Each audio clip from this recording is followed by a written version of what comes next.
አክብሮታዊ ሰላምታዬ በያላችሁበት የምድር ዳርቻ ሁሉ ይድረሳችሁ። ሰላም ጤና ይስጥልኝ። ክብራትና ክብራን የዩቲዩብ ቻናል ቤተሰቦች እንደምን ቆያችሁ? የሰዓቱን ሰበር መረጃ ይዤ ቀርቤያለሁ። አብራችሁኝ ቆዩ። በቅድሚያም መረጃውን ላስተዋውቃችሁ። አሁን ላይ በኢትዮጵያና በኤርትራ መካከል ያለው ውጥረት በይፋ ወጥቶ አስጊ ወደሆነ የጦርነት ድባብ ውስጥ የገባ ይመስላል። የኢትዮጵያ መንግስት ለተባበሩት መንግስታት ድርጅትና ለሀገራት መሪዎች በላከው ኤርትራን በሚከሰው ደብዳቤ ዙሪያ የኤርትራ መንግስት መግለጫ አውጥቷል። ውጥረቶች በቀጠሉበት በዚህ ሰዓት ሁለቱም ሀገራት በጦርነት መጀመር እርስ በርሳቸው እየተካሰሱ ነው። ዝርዝር መረጃውን ወደ እናንተ አደርሰዋለሁ። ሰብስክራይብ በማድረግ የደወል ምልክቷን በመጫን የተለያዩ ሀገራዊ እንዲሁም ዓለም አቀፋዊ መረጃዎችን ማግኘት ትችላላችሁ። በቀጥታ ወደ መረጃው አልፋለሁ። ኤርትራ ኢትዮጵያን የሚከስ መግለጫ አውጥታለች። ኤርትራ የኢትዮጵያ መንግስት ለጦርነት አጀንዳ ድጋፍ ለማሰባሰብ የከፈተውን ዲፕሎማሲያዊ ዘመቻ አጠናክሮብኛል ስትል ከሳለች። የኢትዮጵያ መንግስት ባለፉት ቀናት ኤርትራን የሚከሱ ደብዳቤዎችን ወደ ተባበሩት መንግስታት ድርጅት ዋና ጸሐፊና የሀገራት መሪዎች ልኳል በማለትም ወቅሷል። የኤርትራ መንግስት ይህንን ክስ በኢትዮጵያ ላይ ያቀረበው በማስታወቂያ ሚኒስትሩ በኩል ባወጣው መግለጫ ነው። የሀገሪቱ መንግስት መግለጫ ኢትዮጵያ ግጭትን በምክንያት ለማላበስና ለመቀስቀስ የሐሰት ባንዲራ እያውለበለበች ነው የሚል ክስን ያቀረበ ነው። መግለጫው ባለፉት ጥቂት ቀናት ውስጥ የኢትዮጵያ መንግስት በኤርትራ ላይ የከፈተውን ዲፕሎማሲያዊ ዘመቻ አጠናክሯል ሲል ከሷል። የዲፕሎማሲያዊ ዘመቻው ወደ ተባበሩት መንግስታት ድርጅት ዋና ጸሐፊ እንዲሁም ለበርካታ ሀገራትና መንግስት መሪዎች ደብዳቤዎችን መላክንም ያካተተ እንደሆነ በመግለጫው ላይ ተጠቅሷል። የተጻፈው ደብዳቤ ኤርትራን በተደጋጋሚ ትንኮሳዎች እንዲሁም በኢትዮጵያ ሉዓላዊነትና የግዛት አንድነት ጥሰቶች የሚወነጀል እንደሆነ የሀገሪቱ መንግስት መግለጫ አስፍሯል። የኢትዮጵያ መንግስት ይህ አይነት ይዘት ያለው ደብዳቤ ለዓለም አቀፉ ማህበረሰብ ስለመጻፉ በይፋ አልገለጸም። ቢቢሲ በጉዳዩ ላይ ከውጭ ጉዳይ ሚኒስትር ቃል አቀባይ አምባሳደር ነቢያት ጌታቸው አስተያየት ለማግኘት አደረኩት ያለው ጥረት ወዲያውኑ ምላሽ አላገኘም ብሏል። ይሁን እንጂ ሉዓላዊ የተባለ ለመንግስት ቅርበት ያለው የበይነ መረብ መገናኛ ብዙሃን የውጭ ጉዳይ ሚኒስትር ዶክተር ጌዲዮን ጢሞቴዎስ የኤርትራ መንግስትን በተመለከተ ለዓለም አቀፉ ማህበረሰብ ደብዳቤ ማሰራጨቱን ዘግበው ነበር።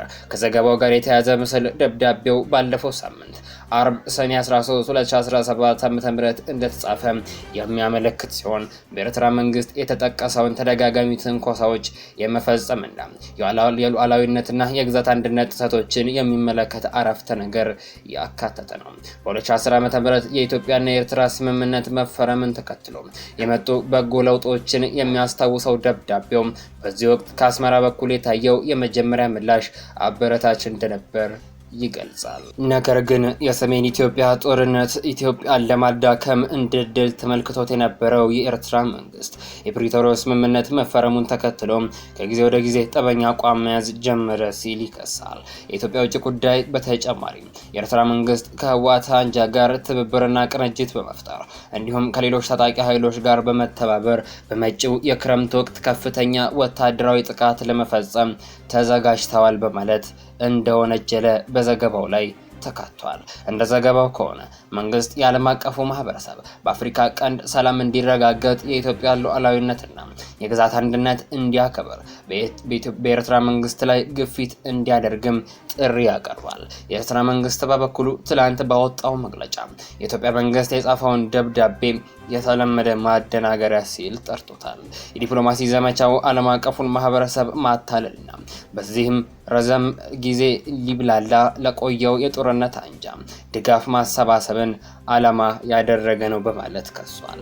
መግለጫው እውነታው ግን የኢትዮጵያ ገዢ ፓርቲ ብልጽግና የኤርትራ ወደቦችን በተቻለ መጠን በህጋዊ መንገድ አስፈላጊ ከሆነ በወታደራዊ መንገድ ለመውሰድ በሚል ላለፉት 2 ዓመታት በግዴለሽነት አላስፈላጊ መግለጫዎችና ተንኳሽ ጦር ሰበቃ ውስጥ እየገባ ነው ብሏል የኤርትራ መግለጫ። የኢትዮጵያ መንግስት የጦር መሳሪያ ግዢ ላይ ተሰማርቷል ሲልም ያክላል። ይህ የኤርትራ መንግስት መግለጫ የወጣው በአዲስ አበባና አስመራ ባለስልጣናት አንዳቸው ሌላቸውን ኢላማ ያደረጉ ንግግሮች እያሰሙ ባሉበት በዚህ ወቅት ነው።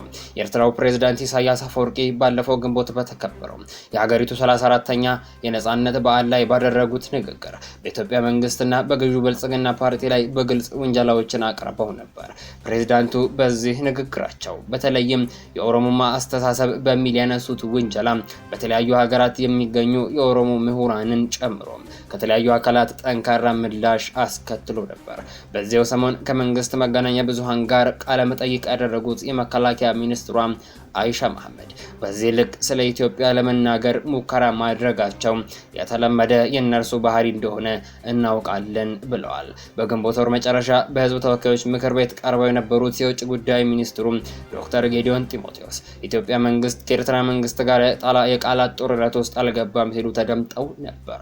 ትንኮሳ ቢኖር አንዳንዴ ሆደ ሰፊ፣ አንዳንዴ ሰምቶ እንዳልሰማ፣ አንዳንዱን ደግሞ በራሱ በዲፕሎማቲክ ቻናል ለመመለስ ጥረት እናደርጋለን እንጂ የቃላት ጦርነት ውስጥ አልገባንም፣ የምንገባም አይመስለኝም በማለት ተናግረዋል። በኢትዮጵያና በኤርትራ መንግስት መካከል ያለው ውጥረት እየተባባሰ ቢመጣም ከ2010 ስምምነት በኋላ ተከፍተው በድጋሚ የተዘጉ በትግራይ ክልል በኩል ያሉት የዛላምበሳና የራማ ድንበር መስመሮች ባለፉት ሳምንታት ተከፍተዋል።